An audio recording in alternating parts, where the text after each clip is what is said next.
El hombre contestó: ama al Señor tu Dios con todo tu corazón, con toda tu alma, con toda tu fuerza y con toda tu mente, y ama al prójimo como a ti mismo. Correcto, le dijo Jesús, haz eso y vivirás. Haz eso y vivirás.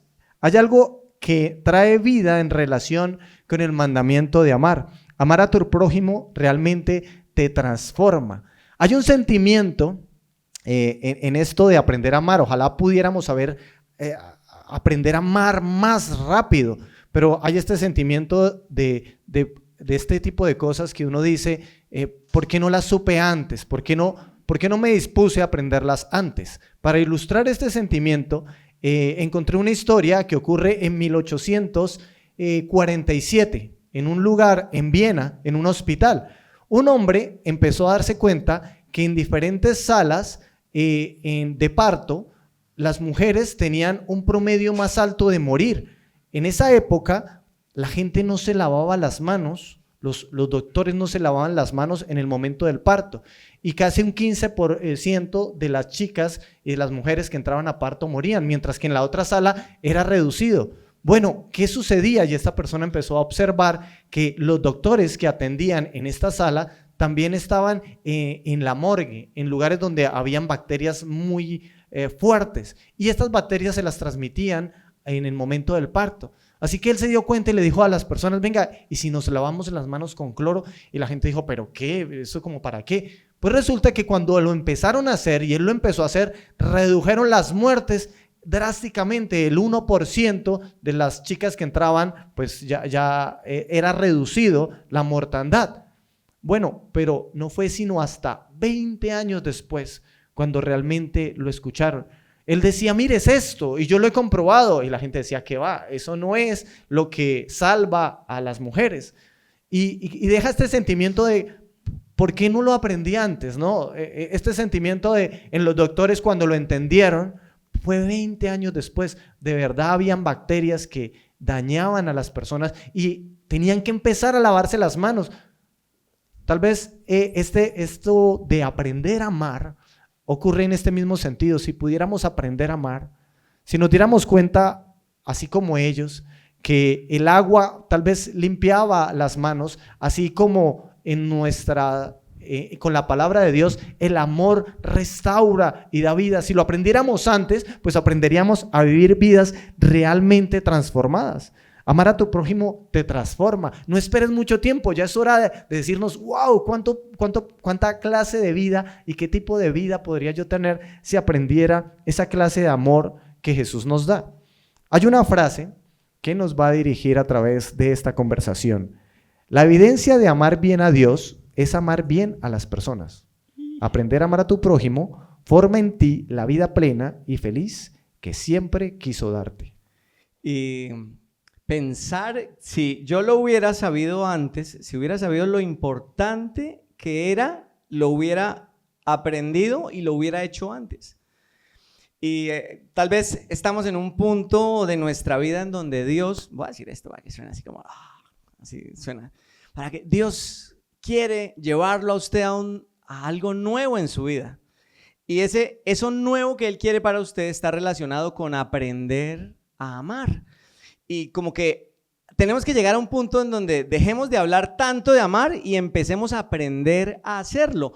Porque si la vida está relacionada con amar, entonces entre mejor amemos, mejor va a ser la vida que nosotros experimentemos. Pero del amor se habla mucho y es una palabra que tal vez cada uno de los que está acá podría dar una definición. Entonces, cuando llegamos a Jesús y llegamos a la Biblia, encontramos un desafío. El desafío que usted tiene hoy es poder escuchar las palabras de Jesús y decidir qué tan en serio va a tomar las palabras de la Biblia de Jesús para su vida y que pueda experimentar pues la vida que viene por amar. Porque usted puede decir: no, pues es que yo lo he intentado antes, pero ¿cuál es el resultado que ha traído para usted? Entonces, ya no pensando en la idea de solamente voy a amar, pensemos en cosas más puntuales. Y quiero que vayamos de nuevo como a la conversación de Jesús en el texto. Recuerde que esto ocurre, lo que estamos viendo en esta serie es una conversación que Jesús tiene con una persona que sabía mucho de la ley. Y esta persona quiso poner a prueba a Jesús diciéndole: Jesús, ¿qué espera Dios de nosotros? ¿Qué es lo que Dios piensa o qué es lo que Dios quiere que nosotros hagamos? Y la conversación va de esto, en donde al final, pues en medio de la conversación sale esto, que todo lo que Dios ha revelado antes, o sea, todo lo que la ley y los profetas revelaban, tenía que ver con el amor, con amar a Dios sobre todas las cosas como primer mandamiento y luego con amar al prójimo como segundo mandamiento. Entonces, cuando tú lees el versículo 27, quiero que lo leas conmigo, dice: el hombre contestó, porque Jesús le dice: bueno, tú me vienes a preguntar qué quiere Dios, yo te pregunto a ti, ¿qué dice la ley? ¿Qué dice la ley que tú tanto sabes? Y él responde que la ley dice: ama al Señor tu Dios con todo tu corazón, con toda tu alma, con toda tu fuerza y con toda tu mente. Fue el episodio anterior, mírelo en nuestros capítulos anteriores. Y luego termina con esto: y ama a tu prójimo, ¿cómo? Como a ti mismo. Entonces, esta conversación, esto que usted va a escuchar hoy, tiene que ver en ¿qué espera Dios de mí? ¿Qué espera Dios de nosotros? Y la respuesta puede ser muy puntual. Él espera que tú aprendas a amar, que tú aprendas a amar a Dios sobre todas las cosas y que luego aprendas a amar ¿a quién? A tu prójimo. Ahora, lo que este texto no dice es que tú debes aprender a amarte a ti más. Tú, quiero que lo mires y te des cuenta, porque se volvió como un mito popular escuchar esa frase, que como la Biblia dice, antes era ayúdate que yo te ayudaré, o al que madruga Dios le ayuda. Ahora la frase de moda popular es que tienes que amarte a ti mismo para poder amar a otros, y citan este texto. Pero este versículo no está diciendo que tú debas aprender a amarte más, está diciendo que tú debes aprender a amar a otros como ya te amas a ti mismo.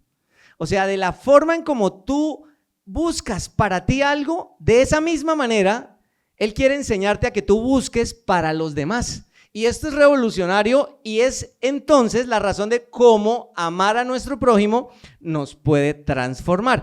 Así que hay un pequeño título que dice: el engaño del amor propio. ¿Por qué? Porque ¿cuál podría ser el obstáculo? Y quiero que usted lo tenga presente hoy, porque si al final de este domingo usted dice: hoy nos dijeron que hoy vimos un texto en donde encontramos que hay que aprender a amar al prójimo. ¿Cuál es el principal obstáculo que tú tienes para amar a tu prójimo? Y quiero decírtelo con mucha sinceridad: es el amor propio, el engaño del amor propio. Esa idea de que si yo no estoy en el primer lugar, yo no voy a poder darle a otros lo que otros necesitan. ¿Sabes? En la literatura griega, quiero que te acuerdes de un personaje, a ver cuántos lo recuerdan, que se llama Narciso. ¿Has escuchado de Narciso en la literatura griega?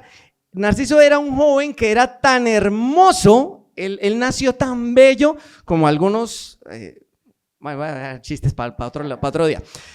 Él nació tan hermoso que todos lo admiraban, todos tenían que ver con la belleza de Narciso. Pero él se sentía tan admirado y asimismo se veía tan hermoso que él rechazaba el amor de los demás porque empezó a sentirse superior. Ese es Narciso. Y la historia de Narciso es triste porque finalmente Narciso, por estar tan obsesionado con él mismo, termina desafiando a una ninfa, y entonces los dioses lo castigan, llevándolo a que él, al ver su reflejo en el agua, se enamore de su reflejo. Entonces la historia de Narciso es un joven o una persona que termina enamorada de él mismo, tan enamorada, tanto amor propio tenía Narciso, que cuando él se veía en el reflejo, él intentaba tocarse, pero cuando tocaba el reflejo en el agua, pues no podía.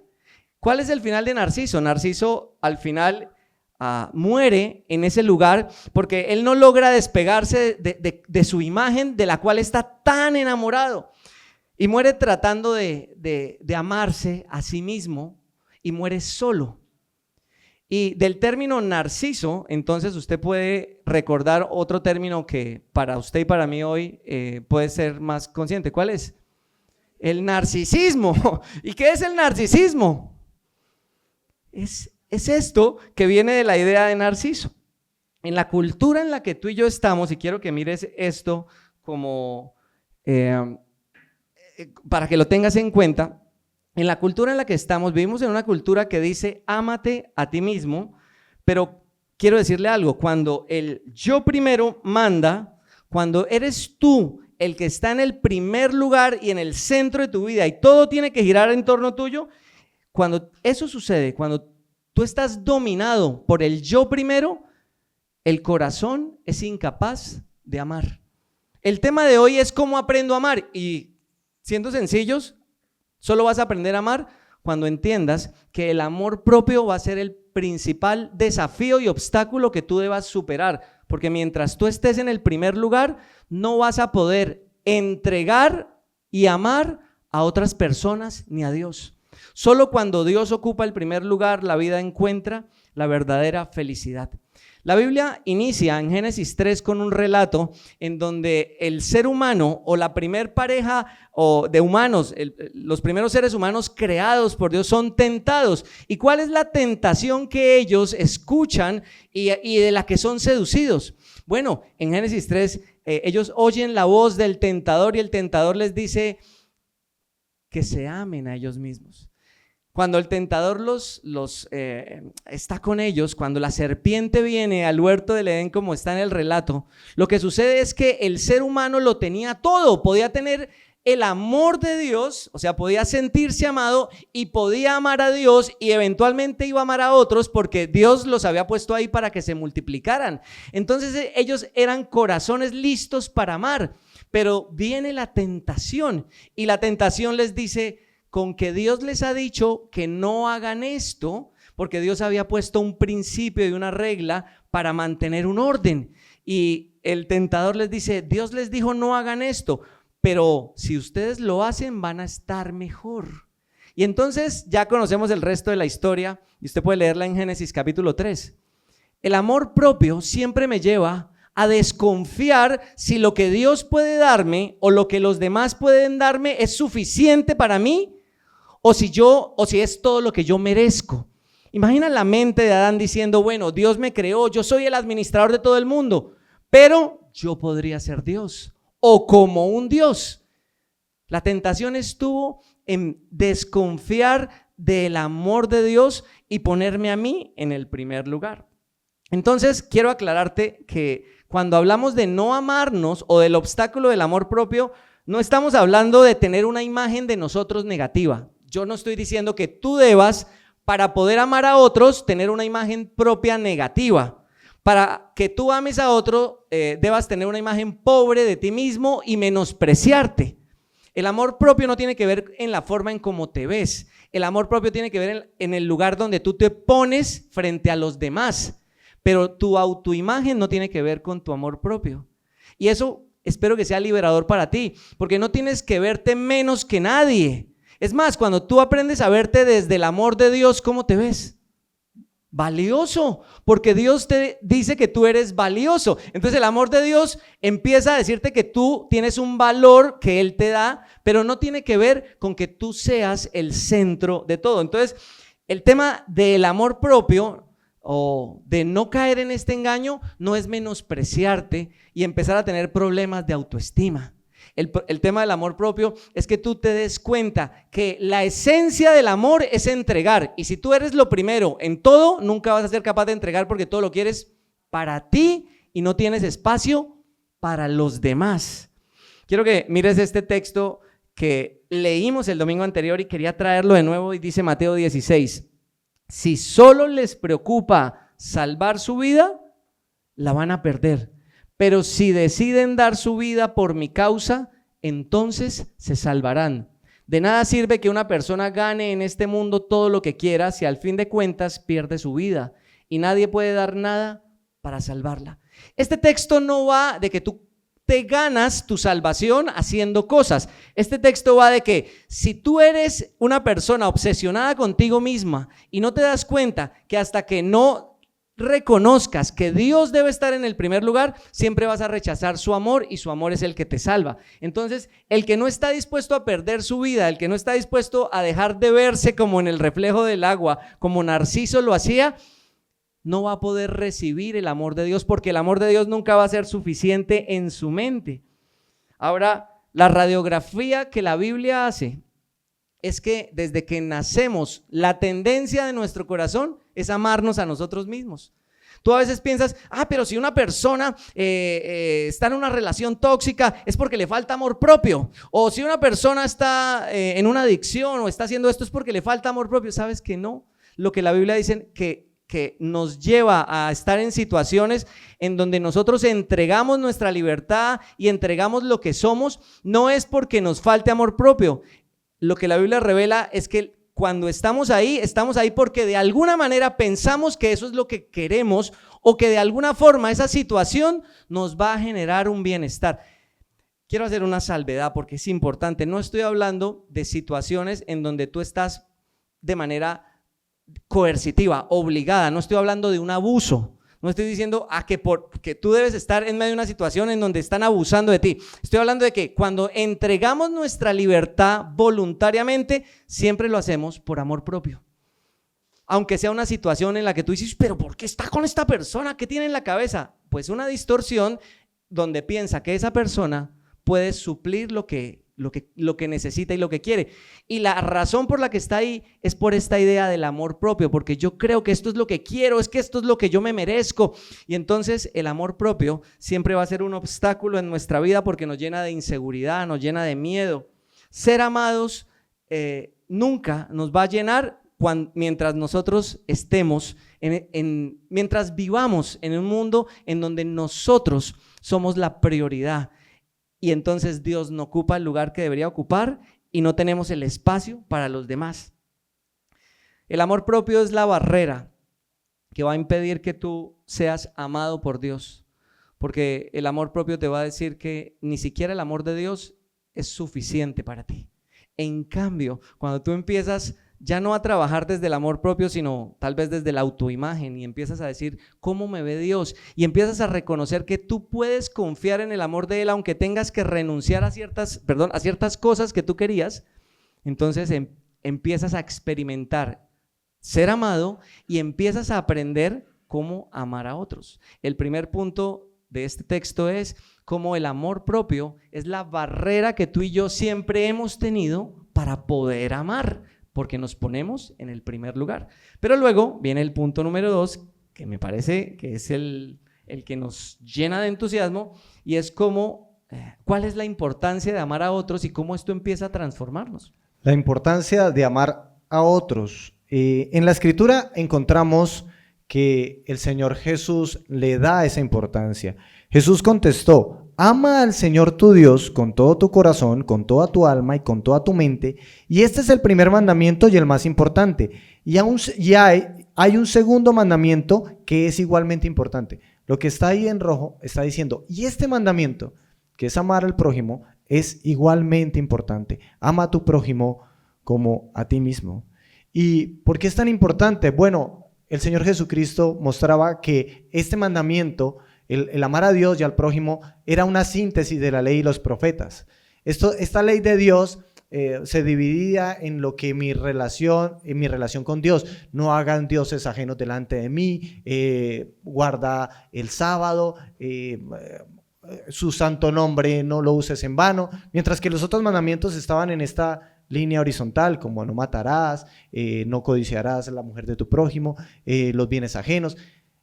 La ley se cumplía plenamente en estos dos mandamientos. ¿Por qué era tan relevante? Porque ahí no solamente se sintetizaba la ley de Dios, sino los profetas. Todo el Antiguo Testamento estaba ahí, en esto, en el entendimiento de lo que era el amor. ¿Por qué es tan importante? Bueno, tiene connotaciones eternas. El Señor Jesucristo habló delante de una multitud diciendo: el día en el que el Hijo del Hombre vuelva, señalándose al mismo, el día en el que el Señor Jesús vuelva, se sentará en un trono y pondrá a la derecha a las ovejas y pondrá como quien separa a las ovejas de los cabritos. Así lo dijo el Señor. Y entonces le dirá a las ovejas: benditos, bienvenidos a lo que Dios tenía preparado para ustedes. Porque estuve desnudo y me diste de vestir, tuve sed, me diste de beber, hambre y me diste de comer. Fui un extranjero, fui un forastero y ustedes me recibieron. Estuve enfermo y en la cárcel y me visitaste. Y la gente le va a preguntar, pero Señor, ¿cuándo hicimos eso contigo? Bueno, cuando con uno de los más pequeños, con uno de los míos lo hicieron conmigo. Cuando ustedes los vistieron, cuando les dieron de comer, cuando los visitaron, cuando los recibieron amablemente, en ese momento lo hicieron conmigo. Entonces les dirá a los de la izquierda, a los de los cabritos, malditos, al fuego eterno es su destino, porque tuve hambre y no me diste de comer, estuve desnudo y no me diste de vestir, estuve en la cárcel, enfermo, no me visitaste. Y ellos también van a preguntar, ¿y cuándo hicimos eso? Pues cuando no lo hicieron con uno de los míos, conmigo lo hicieron. Por eso el destino de ellos será una muerte eterna, mientras que el de las ovejas será la salvación eterna, una eternidad con Dios. Y es que la manera en como nosotros amamos tiene ese trasfondo de eternidad. Y no porque nosotros seamos salvos por obras. La Biblia deja claramente visible que la salvación que nosotros tenemos es a través de la fe. Es este tipo de personas que realmente obran en amar a los demás, que demuestran que realmente tienen una relación con Dios. Miremos esto que dice este punto, lo podemos ver en pantalla, la importancia de amar a otros. Amar a tu prójimo revela el estado real de tu relación con Dios. El amor a Dios se demuestra cómo amas a los demás.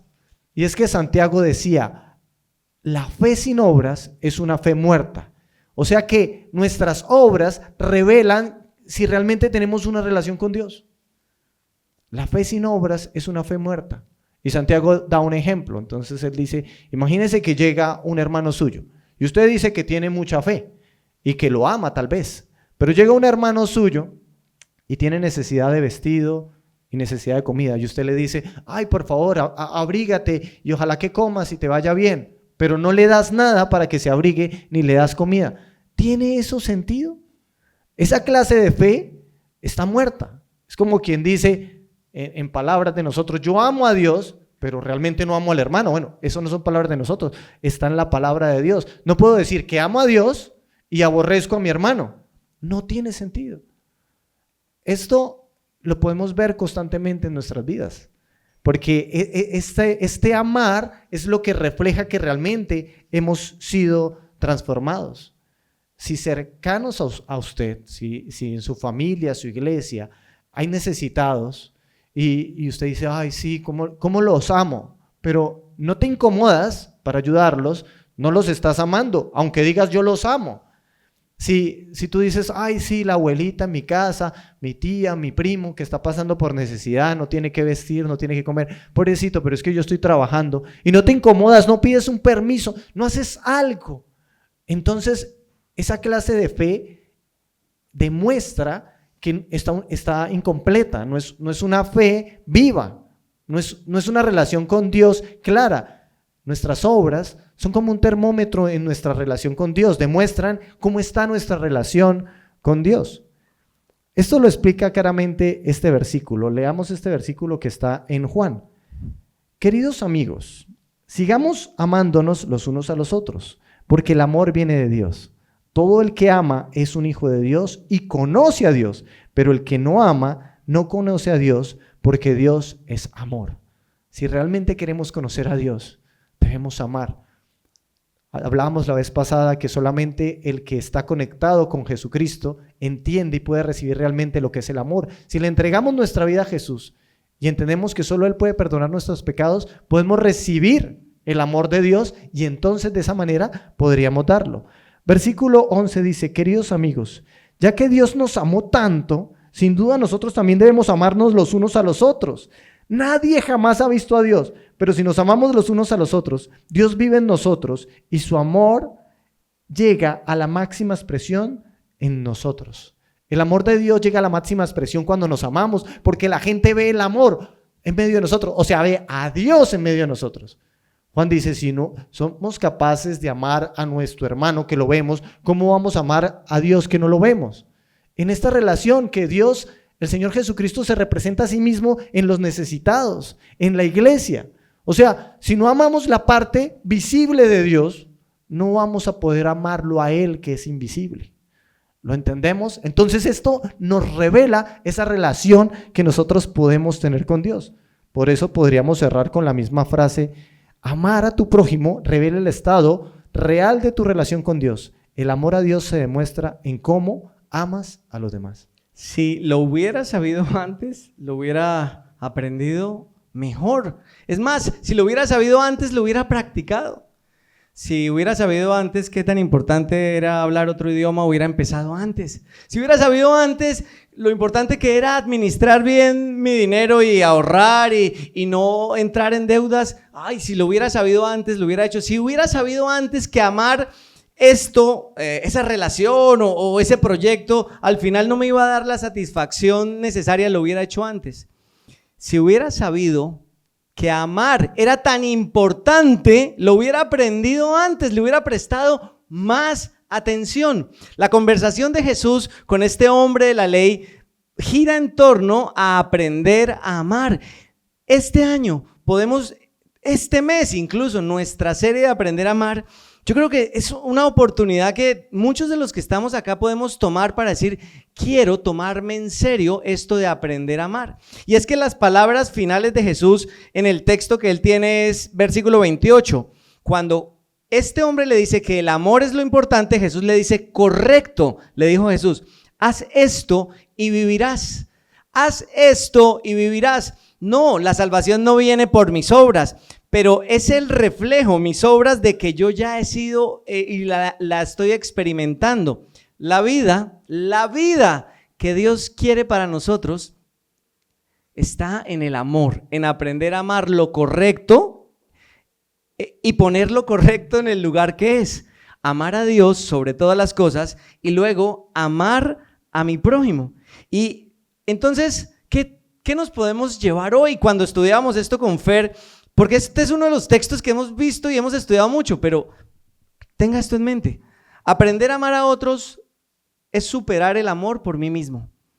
Si yo no supero mi narcisismo, si yo caigo en este torbellino cultural de debes ponerte en el primer lugar, debes mirarte al espejo y decirte lo importante que eres, si en mi pensamiento siempre está esta idea de me lo merezco, yo merezco más de esto y yo soy una persona que debe tener esto, y en nuestra mente fabricamos ese hecho del amor propio como una prioridad, siempre vamos a estar limitados en poder amar a Dios y amar a otros, porque estamos tan ocupados en nuestra imagen que se refleja en muchas de las cosas que tenemos. Narciso se miraba en el lago, tal vez usted se mira hoy en ese título, en ese carro, o se mira hoy en ese reconocimiento que está buscando, y no es capaz de interrumpir esa seducción, ese hechizo que hay sobre usted. Digo hechizo para que me entienda, refiriéndome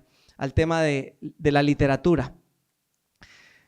Necesitamos superar ese narcisismo cultural en el que vivimos y necesitamos abrir nuestra vida para ser amados por Dios, y ser amados por Dios más allá de lo estrambótico que muchos quieren expresar. Está en lo íntimo y en lo profundo, en lo sencillo de entender cómo a través de Jesús el amor de Dios puede llenarme por completo, puede suplir todo lo que yo soy. Es más, puede mejorar mi autoimagen, puede mejorar la forma en cómo yo me veo sin necesidad de caer en este narcisismo. Un siguiente texto dice: haz a los demás todo lo que quieras que te hagan a ti. Mire que este es uno de los versículos que se mencionan como la ley de oro. Dice: haz a los demás todo lo que quieras que te hagan a ti. Esa es la esencia de todo lo que se enseña en la ley y en los profetas. Amar es el camino para ser un humano feliz, para que usted y yo podamos ser seres humanos felices. ¿Sabe cuál es el camino para ser felices? amar, amar. Y cuando aprendemos a dejarnos amar y empezamos a amar a otros, entonces podemos encontrar el diseño que Dios tenía para nosotros, vidas plenas. Amar nos hace libres, porque cuando usted ama, entonces usted empieza a liberarse de lo que siempre ha sido una carga para su vida. ¿Qué ha sido una carga para mí? La envidia, la ira. Estoy poniendo un ejemplo. El chisme, la codicia, para que no digan, "Ay, todo lo tiene usted", pero de pronto sí tengo de todo un poquito. A usted también. Pero cuando amo, ya no envidio. Porque en lugar de sentir envidia por lo que el otro tiene, digo, tan chévere que lo tenga. Qué bueno. Y oro por eso. Señor, que lo administre bien, que lo cuide. Gracias por lo que le estás dando a él. Y entonces matamos la envidia amando. ¿Cómo matamos la ira? Desgraciado, que no, el semáforo, ya. Amando. Señor, cuídalo, Señor, cuida al desgraciado. ¿Cómo matamos el chisme? Yo no quisiera que hablaran mal de mí, pero cuando doy un paso más y amo, no solo que no quiero que hablen mal de mí, lo amo como yo quisiera, o en otro tiempo me amaba a mí mismo, y digo, no, pues voy a hablar bien de él. Y aunque vengan a decirme algo, yo respondo de una manera correcta. La codicia, todo pecado. Yo hablo con los hombres y puedo hablar con cualquier persona y decirle, mire, en cualquier situación el amor es su salvavidas para ser íntegro. La manera en cómo usted va a responder con integridad es si usted lo ve desde el amor. Cuando está con alguien y ve a la otra persona como digna de ser amada, no solo digna de ser abusada, explotada o de qué puedo sacar de la otra persona, sino qué puedo darle. Cuando usted empieza a pensar desde el amor, ya entonces usted no piensa en lo que la otra persona le está haciendo solamente, sino en lo que usted puede darle a ella. Amar es el camino a la transformación. Y aprender a hacerlo es posible, es posible. Y cuando empezamos a hacerlo, vamos a poder ser seres humanos felices.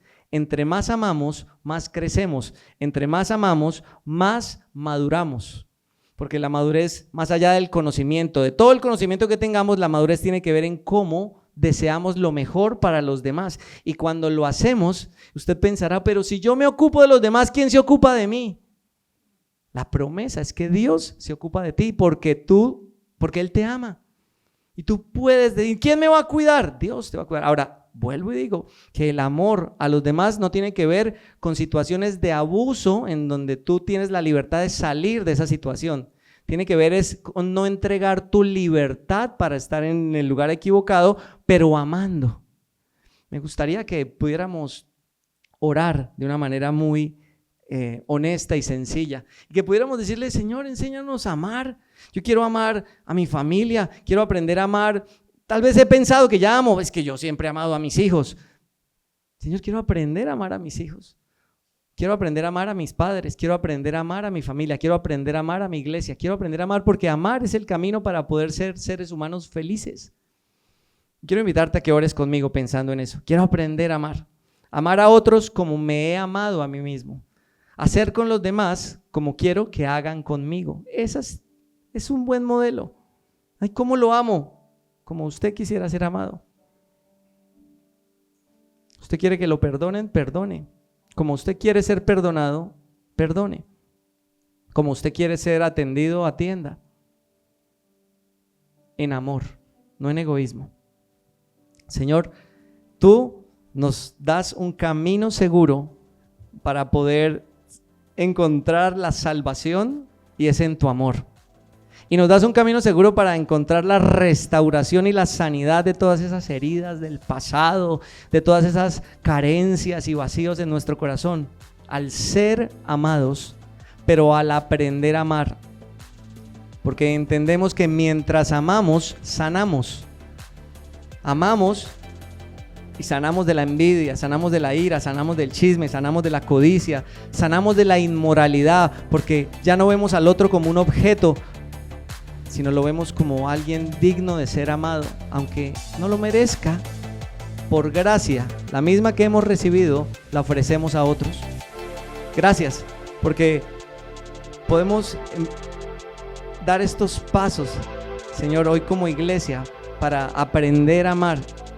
Y a quienes nos visitan, Señor, por primera vez, pueden llevarse hoy en su mente como el amor genuino y verdadero es el único camino para sanar. No el amor propio, el amor que recibimos, el amor que damos y una autoimagen saludable que viene de tu amor.